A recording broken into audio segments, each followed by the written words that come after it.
تحفظ ختم نبوت کے اس اجلاس میں ہماری کوشش ہوگی کہ وہ باتیں آپ کے سامنے عرض کی جائیں کہ جن سے ہمارے عقیدے کی مضبوطی ہو اور ساتھ ہی ساتھ ختم نبوت کے منکرین کی طرف سے جو شکوک و شبہات پھیلائے جاتے ہیں ان کا ازالہ بھی ہو۔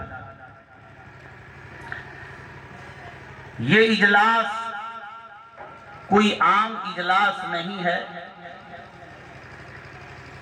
بلکہ یہ اجلاس ہمارے ایمان کو جلا بخشنے والا اجلاس ہے، ہمارے ایمان کو طاقت فراہم کرنے والا، ہمارے ایمان کو قوت بخشنے والا اجلاس ہے۔ جلسے بہت ہوتے ہیں، کانفرنسیں بہت ہوتی ہیں، لیکن آج کے اس اجلاس کا تعلق خاتم الانبیاء حضرت محمد مصطفیٰ صلی اللہ علیہ وسلم کی خاص صفت اور آپ کی شان خاتمیت سے ہے۔ یاد رکھیے، ہماری دو ضرورتیں ہیں، ایک ضرورت تو ہمارے جسم کی ہے اور دوسری ضرورت ہماری روح کی ہے۔ اس کو دوسرے لفظوں میں آپ یوں کہہ لیجئے کہ ایک ہماری جسمانی ضرورت ہے اور ایک ہماری روحانی ضرورت ہے۔ جسمانی ضرورت کے لیے اللہ نے پوری کائنات کا دسترخوان سجا رکھا ہے۔ اناج اور غلے آپ دیکھ لیجئے طرح طرح کے ہیں، کھانے پینے کی اشیاء طرح طرح کی ہیں، پھل فروٹ اور میوے جات قسم قسم کے ہیں۔ پوری روئے زمین کو اللہ نے کھانے پینے اور دل بہلانے کی چیزوں سے سجا رکھا ہے۔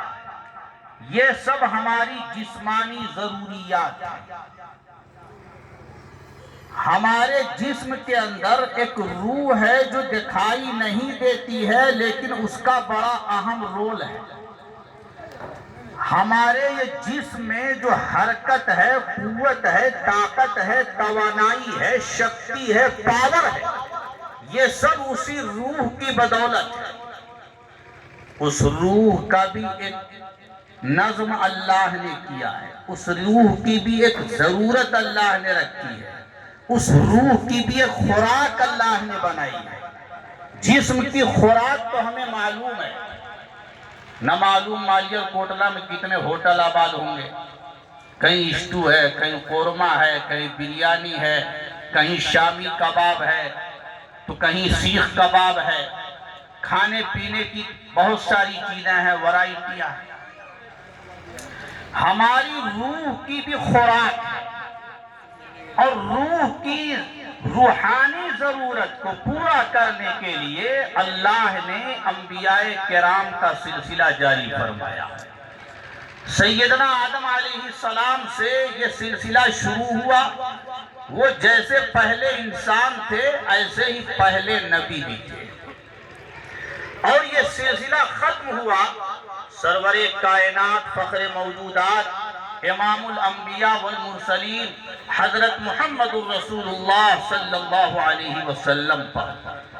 آپ وہی دین لے کر کے آئے جو تمام انبیاء کا دین تھا۔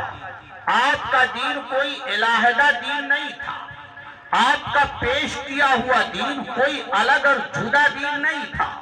آپ کا دین وہی ہے جو حضرت آدم کا ہے، آپ کا دین وہی ہے جو حضرت نوح کا ہے، آپ کا دین وہی ہے جو حضرت موسیٰ اور عیسیٰ کا ہے۔